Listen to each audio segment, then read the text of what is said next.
நீ என்ன விரும்புறதா உன் அம்மா என்கிட்ட சொன்னாங்க. கல்யாணம் பண்ணிக்க ஆசைப்படுறதா அவங்க சொன்னாங்க. ஆனால் உண்மையில் எனக்கு அந்த மாதிரி எந்த ஃபீலிங்ஸும் இல்லை.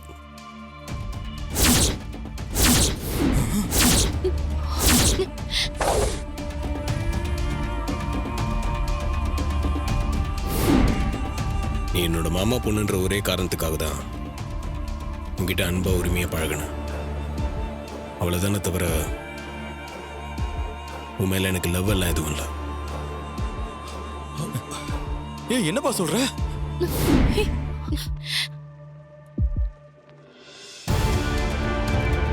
கார்த்திக், என்ன பேசுறீங்க நீங்க?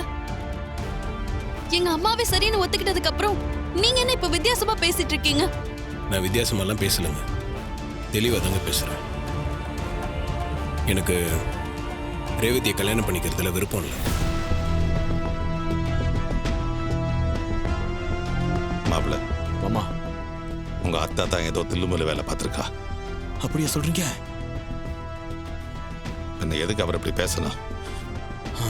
பாப்போம். சகலம் நம்ம கிட்ட பேசும்போதுதான் என்ன நடந்ததுன்னு நமக்கு தெரியும். என்னம்மா, இப்பவாவது உனக்கு என் மேல இருந்த சந்தேகம் தீந்துதா? நீ இன்னொரு தடவை யோசிச்சு ஒரு முடிவை சொல்லு.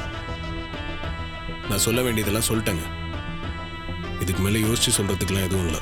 ப்ளீஸ் கார்த்திக், கொஞ்சம் யோசி. என் பொண்ணை பத்தி தான் உனக்கு நல்லா தெரியுமே. அம்மா, முதல்ல இவர்கிட்ட பேசுறத நிப்பாட்டுங்க. என்ன வேணான்னு சொன்னவரு எனக்கு வேணாம், அவ்வளவுதாம்மா.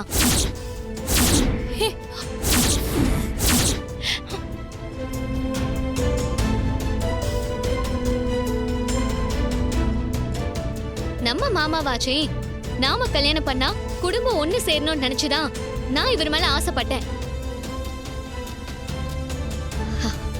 இப்பதான் அவரோட மனசுல என்ன இருக்குன்னு தெளிவா சொல்லிட்டாரல்ல. இனிமே இத பத்தி நீங்க யாரும் பேச வேண்டாம். ரேவதி, அவசரப்பட்டு வார்த்தையை விடாத, கொஞ்சம் பொறுமையா இரு. ரேவதி, நீ கொஞ்சம் பொறுமையா இரு. நீ ஆசைப்பட்ட கார்த்தியை உனக்கு கட்டி வைக்க வேண்டியது ஏன் பொறுப்பு. கார்த்தி ஏதோ கோவத்துல பேசுறாரு, நீ கொஞ்சம் அமைதியா இரு. அம்மா, இவர்கிட்ட நீங்க பேச வேண்டிய அவசியம் இல்ல. எப்படி என் லவ் அவருக்கு புரியலையோ, நீங்க பேசி அவருக்கு புரிய வைக்க வேண்டிய அவசியம் இல்ல.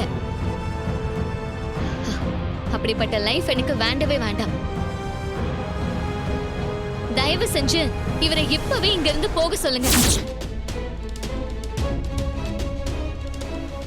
ரேவதி, ஏங்க, என்னங்க இவ கோவத்துல என்னென்னமோ பேசுறா? ரோகிணி, இங்க நடக்கிறதுல எதை நம்புறதுனே தெரியல. எனக்கு ஒரே குழப்பமா இருக்கு. உன் தங்கச்சிக்கு என்னதாச்சு? எதுக்கு சாயல கிட்ட இவ்வளவு கோவமா பேசுறா? அதாங்க நானும் உங்ககிட்ட கேக்குறேன்.